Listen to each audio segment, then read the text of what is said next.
아마 치매에 걸린 노인이 착각하면서 뭐 그랬던 내용을 하고 저는 어설프게 기억을 하는데, 이 대사가 오래오래 회자가 되는 것이죠. 근데 이분이 한 대사 중에서 제가 오늘 마음에 이렇게 딱 다가오는 대사가 그 부분이었어요.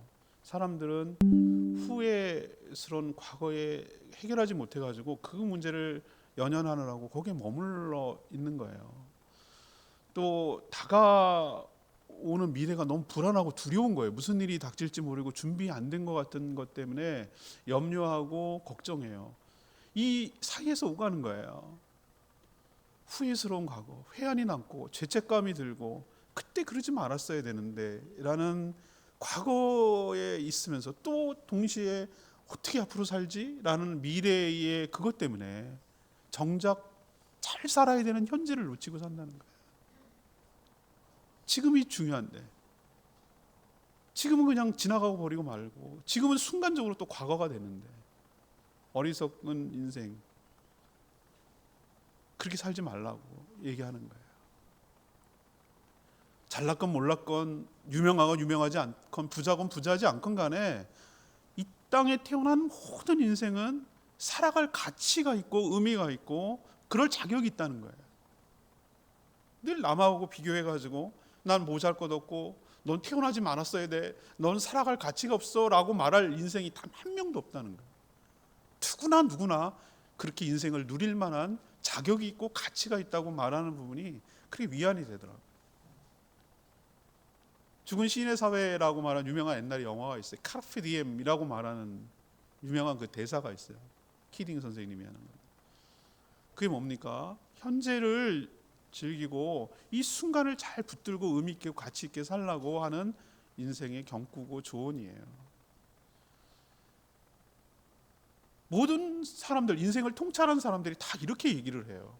근데 오늘 말씀도 그 얘기예요. 결국 그런 얘기들이 이미 성경 속에 담겨 있고 그렇게 살라고 우리들에게 권고하고 있어요. 솔로몬이 느낀 인생의 통찰, 솔로몬의 입술을 통해서, 글을 통해서 주시는 하나님의 인생에 대한 조언, 오늘 말씀을 잘 듣고 어떻게 하면 인생을 잘 사는 걸까? 잘 산다는 건 도대체 뭐냐? 오늘 말씀을 통해서 하나님의 음성을 듣는 복된 시간 되시기를 바라고, 여러분의 인생도 가치 있고 의미 있고 한 번밖에 살요. 그래서 일생 아니겠어요? 이생이 아니라 일생. 요 일생을 의미 있고 가치 있게 잘 살아가는 저와 여러분 되기를 소망합니다. 첫 번째, 잘 산다는 것은 1절에 있는 말씀처럼 인생은 하나님의 주권 아래 있다라는 것을 늘 기억하고 늘 명심해야 돼요. 이게 잘 사는 거예요. 이게 기반이에요. 이게 시작이고 토대가 되는 거예요. 인생은 하나님의 주권 아래 있다. 이걸 인정하고 받아들이고 수용하는 사람이 잘 사는 거고요. 이걸 깨닫지 못하고 거부하고 하는 사람이 불행한 거예요. 그게 어디 나옵니까? 1절에 나오잖아요. 1절에, 3장 1절에 범사에 기한이 있고 천하 만사에 다 때가 있나니. 범사라고 말하는 이 뭐죠? 모든 일에는 기한이 있다는 거예요. 기한이 뭡니까? 시작이 있고 끝이 있고 그 사이가 있다는 거예요. 그게 아닌 것이 없다는 거예요. 모든 일은 다 그렇다는 거예요. 그리고 천하 만사, 모든 일이 다 뭐가 있다? 때가 있다는 거예요. 때가 존재한다는 거예요. 뭐 당연한 얘기죠. 근데 그 당연한 걸 우린 자꾸 놓치고 산다니까요. 영원할 것 같다니까요. 끝나지 않을 것 같다니까요. 아니요. 날 잡아놓으니까 그날이 오더라고요. 제가 왜 이걸 기억하냐면, 제가 어디서 이 인상 깊게 했냐면은, 제가 군 복무하러 늦게 군에 들어갔는데 신병 교육을 앞서서 신병 그 대기실이 있어요. 대기실 그 방이 있는데, 그 방에 이 전도서 3장이 쭉 이렇게 적혀 있는 거예요. 붓글씨로. 그게 너무 인상적이었어요. 그래서 지금 가만 생각하니까 왜 그게 적혀 있지 거기에? 그랬더니, 야, 너네들 기한이 있어. 지금 까마득하지? 제달 날이 온다니까. 다 때가 있어. 기한이 있어. 뭐 이거를 우리한테 위로해 주려고 아마 거기서 쓴 것 아닐까 이런 생각이 드는데, 맞아요. 고참들이 맨날 놀려먹잖아요. 신병 들어오면, 야, 너 제대 언제 하냐? 그거 대답하면 얻어 터집니다. 빠졌다고, 벌써부터 제대 생각한다고. 언제 올 것 같냐 그날이? 오기는 오냐? 막 이러더라고. 놀려먹더라고요. 제가 아직도 기억이 나요. 근데 오더라고요. 제달날이 오더라고. 근데 여기 때라고 말하는 것은 이 그리스어로 말하면 두 가지 의미가 때라고 말하는데 번역하는 의미가 다 두 가지가 있어요. 하나는 크로노스가 있고 카이로스가 있어요. 크로노스는 우리가 알고 있는 그때 시간을 말하는 거예요. 1년에 365일, 하루는 24시간, 이거 공전과 자전에 따라서 움직여 나가는 우리적인 물리적인 시간, 뭐 지구가 1초에 빛이 뭐 30만 킬로를 돌고 7바퀴 반도, 뭐 이런 개념의 시간을 말하는 거예요. 우리는 여기에도 적용을 받고 여기에 지배를 받지만, 여기서 말하는 천하만사에 다 때가 있나니라고 말하는 이 때는 그런 크로노스적인 개념 플러스 카이로스적인 개념이에요. 카이로스가 뭐냐면은 하나님이 정하신 타이밍, 하나님이 정한 때가 있다는 거예요. 하나님이 개입할 때가 있다는 거예요. 하나님 계획하신, 작정하신 그 때가 있다는 거예요. 이걸 명심하라는, 이걸 잊어버리지 말라는 거예요. 하나님은요, 우리의 시간 크로노스 개념과 달라요. 하루가 천년같이 쓰시는 분이고 천년이 하루처럼 취급하시는 분이에요. 우리의 시간 개념하고 달라요. 그걸 먼저 인정해야 되는데요. 두 번째 우리가 인정해야 될 게 뭐냐면은 오늘 11절 말씀 보세요. 하나님이 모든 것을 지으시되라고 그랬어요. 여기서 지으시되나라는 건 천지 만물을 창조하셨다는 것만이 아니고, 오늘 말씀과 연결시키면 하나님이 모든 때도 정하셨다는 뜻이에요. 지으셨다는 거예요. 계획하셨다는 거예요. 그런데 그 지으신 때를 따라 뭐예요? 지으시되 때를 따라 뭐 하셨다? 아름답게 하셨다 그러잖아요. 아름답게 하셨다. 그리고 또 하나 우리가 알아야 될 거 11절 뒤에 가면 하나님이 하시는 일의 시종, 시작과 끝을 사람으로 측량할 수 없도록 하셨다. 모르게 하셨다. 알 수 없도록 하셨다는 거예요. 자, 두 가지 개념합시다. 지금 세 가지 이 얘기를 했어요. 첫 번째, 모든 것은 다 때가 있고 하나님이 개입하시는 기한이 있고 때가 있다. 그리고 하나님이 그 모든 것을 지으시고 그 모든 것을 아름답게 하셨다. 근데 그것을 무슨 일이 벌어지고 앞으로 전개될지 사람은 알 수가 없다. 왜 그렇습니까? 다 알면 악한 사람이 대비하고 준비하고 더 죄를 많이 짓겠죠. 모르니까, 무슨 일이 있으니까 기대감도 생기겠죠. 서프라이즈 하죠. 다 알고 나면 재미없잖아요. 다 모르니까 하나님을 의지하고 신뢰하지 않겠어요? 다 알면 하나님 의지하고 찾겠어요? 모르니까 하나님을 찾고 의지하죠. 근데 우리는 어떻습니까? 2절에서 8절까지 나오는 상반된 인생의 때에 대해서 이야기를 하고 있잖아요. 2절 보면은 이렇게 시작해요. 날 때가 있고 죽을 때가 있고 심을 때가 있고 심은 것을 뽑을 때가 있고 죽일 때가 있고 치료할 때가 있어요. 그렇죠. 안락사 시킬 때가 있잖아요. 어떨 때는 죽여야 그를 위하는 거잖아요. 뽑을 때가 있죠. 맞아요. 심는 거 잡초 뽑을 때가 있죠. 화초를 심을 때가 있고요. 헐 때가 있고 세울 때가, 철거하잖아요. 울 때가 있고 웃을 때가 있고 슬퍼할 때가 있고 춤출 때가 있고 돌을 던질 때가 있고 돌을 거둘 때가 있고 안을 때가 있고 밀어낼 때가 있고 찾을 때가 있고 잃을 때가 있고 지킬 때가 있고 버릴 때가 있고 찢을 때가 있고 그것을 꿰맬 때가 있고 잠잠할 때 말할 때가 있고 사랑할 때 미워할 때 전쟁할 때 평화로울 때, 이 인간이 일어나고 모든 여러 가지 현상들에 대해서 상반되게 얘기하잖아요. 자, 그럼 오늘 말씀을 우리 삶에 적용해 보자고요. 우리는 어떤 때가 좋은 때입니까? 날 때, 심을 때, 치료할 때, 세울 때, 웃을 때, 춤출 때, 그게 항상 좋은 때인가요? 아니거든요. 아니에요. 어떨 때는 뽑을 때가 좋을 때가 있어요. 어떨 때는 헐어버리는 게 좋을 때가 있어요. 다시 하나님 말씀으로 돌아갈까요? 하나님이 모든 것을 지으시되 때를 따라 아름답게 하셨다. 이 얘기는 무엇을 말합니까? 우리 입장에서는 이건 좋고 이때는 싫고 이건 좋고 그렇게 말하지만, 하나님이 보시면 하나님은 모든 때를 우리에게 좋은 때이고 하나님이 허락하신 때이고 아름다운 때인 줄로 믿습니다. 이것을 받아들이고 수용할 때 인생이 풍성해지고 인생을 볼 수 있는 눈이 열리고 인생을 잘 살게 된다는 거예요. 이게 인정이 되지 않으면 괴롭고 힘들고 어려운 일만 벌어지는 것이. 우리가 미술을 그릴 때, 우리 예은이가 지금 미술 실기하러 갔는데 미술을 그릴 때 어떻게 합니까? 데스잉을 하고 그릴 때 좋은 그림은 뭘 하냐면 입체감이 나오려면은 명암이 대조가 돼야 돼요. 어떨 때는 시커멓게 칠해야 되고 어떨 때는 환하게 해야 되는 게 있어요.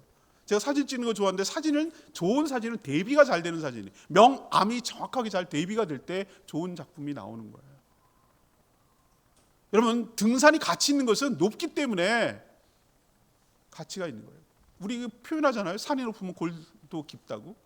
우리 인생이 그렇게 밋밋하게 간다면 재미없을 수도 있어요. 정말 입체감이 있기 때문에 명과 암이 있기 때문에 그것이 더 풍성하고 더 가치 있고 저 재미도 있는 거예요. 늘 좋은 일만 있으면 그거는 하나도 지루하고 재미가 없을 거예요. 하나님께서 우리에게 모든 것이 필요하기 때문에 우리에게 주시는 때로는 힘들고 때로는 어렵고 때로는 쉽지 않고 때로는 어렵고 이런 것이 복합적으로 우리 삶에 일어난다는 것이죠. 이것이 다 우리에게 필요한 것이고 우리의 인생을 풍요롭게 하는 것이고 우리에게 도움이 되는 것이고 우리가 살아가 있다는 증거이기도 하고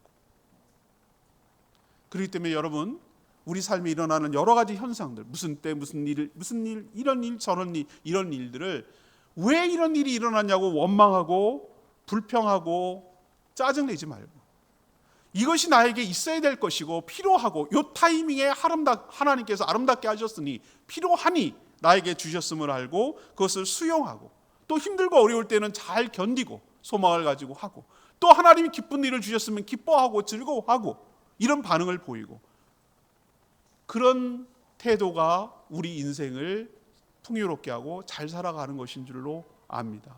우리가 분명한 사실은 좋은 때란 다 좋은 때예요. 그러니 하나님께서 가장 좋은 길, 가장 좋은 때로 인도해 가신다는 믿음을 가지시고 인생을 살아가게 되기를 바랍니다. 하나님이 내 삶에 개입하는 그 타이밍, 때는 항상 적절하고 항상 정확함을 여러분 기억하시기를 바랍니다.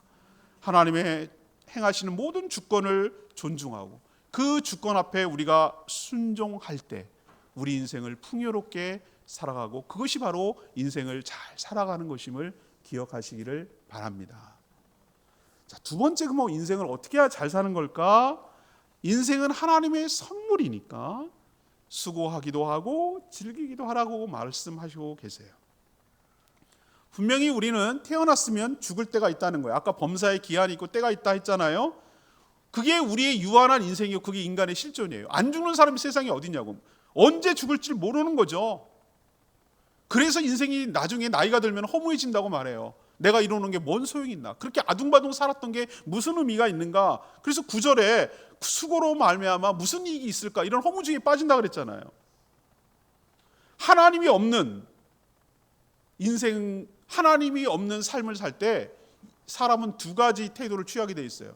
죽는다는 사실은 너무 명확하니까 죽음을 앞두고 있고 째깍째깍 가고 언제 어떻게 죽을지 모를 때 하나님 없는 사람들은 두 가지 반응을 나타낸다니까요. 하나는 허무주의에 빠져요. 염세주의에 빠져요. 세상 말짱 아무 소용없어. 다 일장춘몽이라니까. 이렇게 말하면서 우울과 절망과 그냥 다 가치 없게 느껴지는 것처럼 다 놔버리는 삶을 살게 돼 있어요. 하나님 없이 사는 사람들의 모습이에요. 그러나 또 극단이 있어요. 또 극과 극은 항상 통하게 돼 있거든요. 이쪽 극은 뭐냐면 쾌락주의로 빠져요. 어차피 인생 죽을 거고 짧게 살 거니까 내가 악재같이 놀고 악재같이 누리고 그렇게 살 거야 라고 생각하면서 그냥 인생을 노세노세 젊어서 노세 늙어지면 못 노나니 이런 식으로 살아가는 거예요.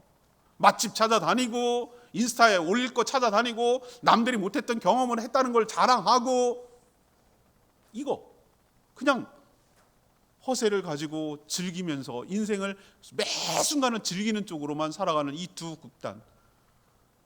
오늘 보면은 옛날에 새 것이 어딨냐고 헤아려서 그리스 철학에도 이 얘기를 하고 있어요. 두 가지 빠져요. 스토아 학파하고 에피쿠르스 학파가 딱 그래요. 금욕주의로 나가지 않으면 쾌락주의로 나가는 거예요.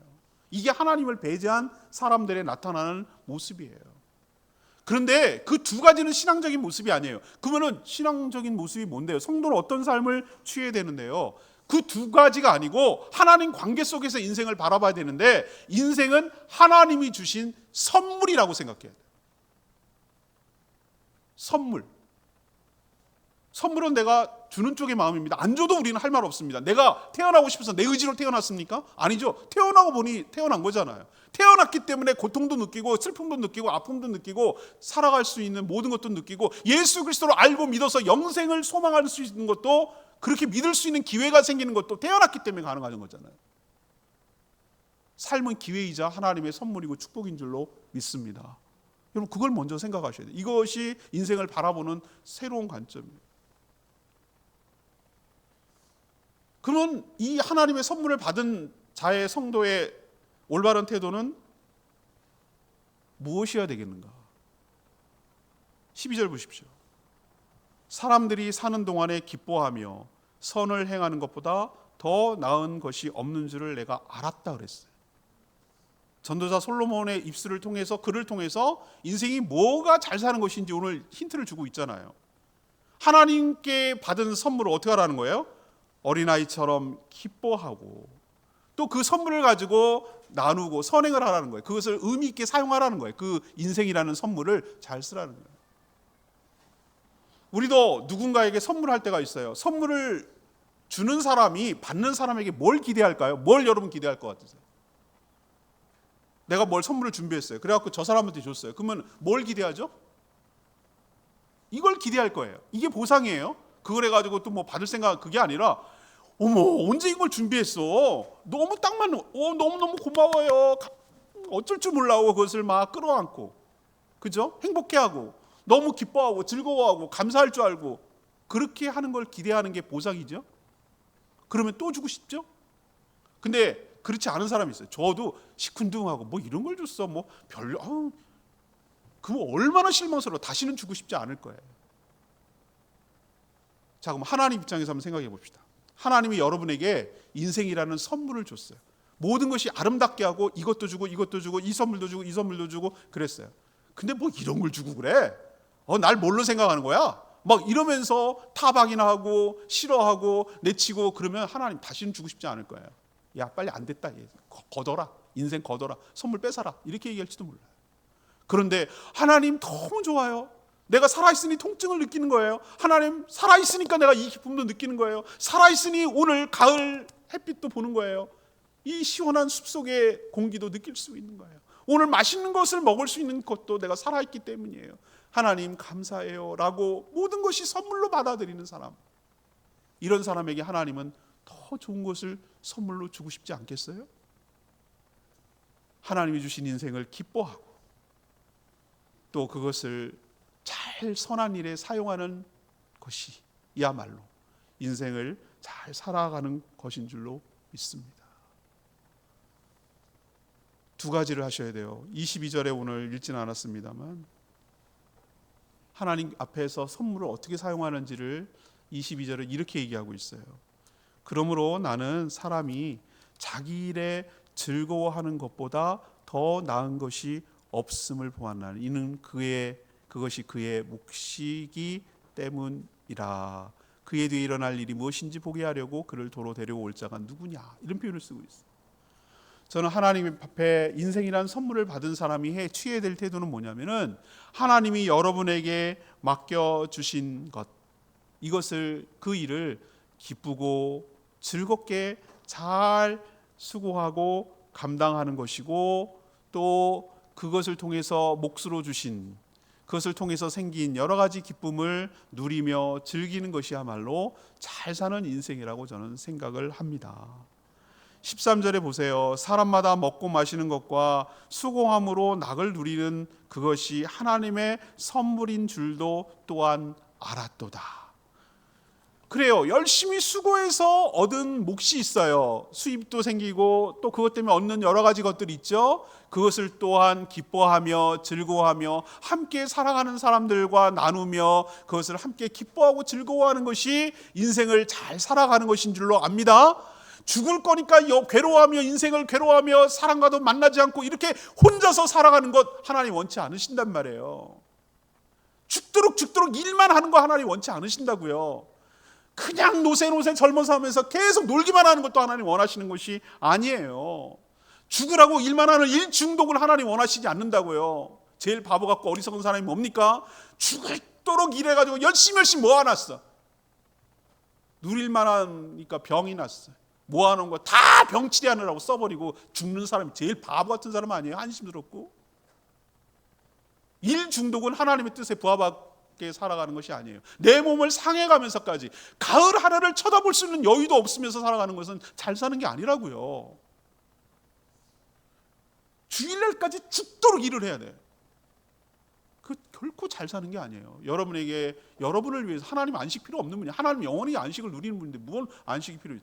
여러분을 위해서 안식일을 법으로 제정해 놔야, 그래야 여러분들을 위해서 쉬니까, 그래야 안식을 하니까 그렇게 해놨는데 그것도 어기면서 그렇게 해서 뭘 얼마나 더 부자가 되고 얼마나 더 많이 버시려고 그렇게 하시려는 거예요.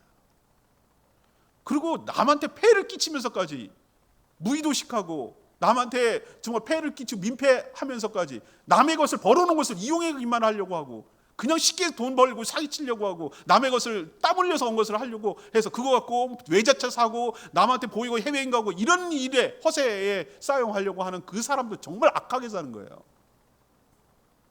둔 양극단은 인생 하나님의 뜻을 제대로 모르고 못 살고 있는 거예요. 잘못 살고 있는 거예요.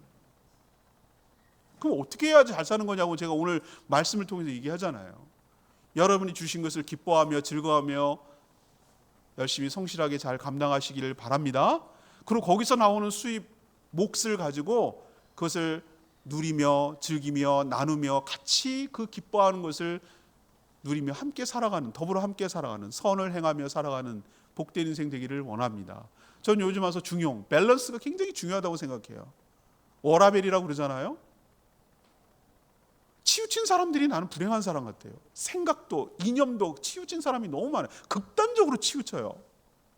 그리고 막 일중독, 그냥 놀기만 하고, 이것도 너무 극단적이지 않으세요? 중용의 묘, 좌로나 치우치지 않는, 이것도 행하고 저것도 놓치지 말아야 되는, 하나님 주신 것을 성실하게 감당하면서 그것도 누리고 즐길 줄 아는 이런 인생이야말로 저는 복된 인생이고 잘 살아가는 인생이라고 생각을 합니다. 세 번째 인생을 잘 사는 건 뭐냐? 하나님, 15절에 나오지만 인생은 하나님의 심판이 있으니까 그를 경외하며 사는 게 잘 사는 거예요. 여러분, 각 사람마다 하나님이 10절에 뭐라고 그랬습니까? 하나님이 인생에게 노고를 주사 애쓰게 하는 것을 내가 봤다 그랬어요. 노고라고 말하는 게 뭘까요? 우리를 착취해가지고 하나님께 무슨 얻으려내려고 하는, 우리를 힘들게 부려먹는 게 노고입니까? 하나님이 우리한테 뭐가 더 아쉬워갖고 우리를 부려먹죠? 하나님은 충분하고 모든 것이 다 하나님의 것인데 우리를 통해서 뭘 더 얻으려고 부려먹냔 말이에요. 여기서 이 노고라고 말하는 것은 하나님께서 이 땅에 생명을 주셨을 때 했으면 하는 각각 고유의 사람마다 주시는 하나님의 사명인 줄로 믿습니다. 하나님께서 여러분에게 미션을 주시는 거예요. 이 땅에 가면서 누리고 즐기는데, 그것도 하지만 네가 해야 할 일이 있어. 그 사명을 잘 감당하라고 하는 것을 노고라고 표현한 거예요. 노고가 끝나면 여러분 기억하셔야 될 게 있어요. 그 뒤에 평가가 따라오게 돼 있어요. 여러분, 달란트 비유에서 여러분 아시죠? 주인이 갔다가 돌아왔을 때 모든 종들을 다 세워놓고 카운트해요. 카운트한다고. 내 거 아니에요. 청직이에요. 하나님 인생을 여러분에게 맡겨준 거예요. 잠시 맡겨준 것을 어떻게 썼느냐, 시간을 어떻게 썼느냐, 물질을, 너의 재능을, 너의 은사를 어떻게 썼는지에 대해서 하나님 평가한다고요.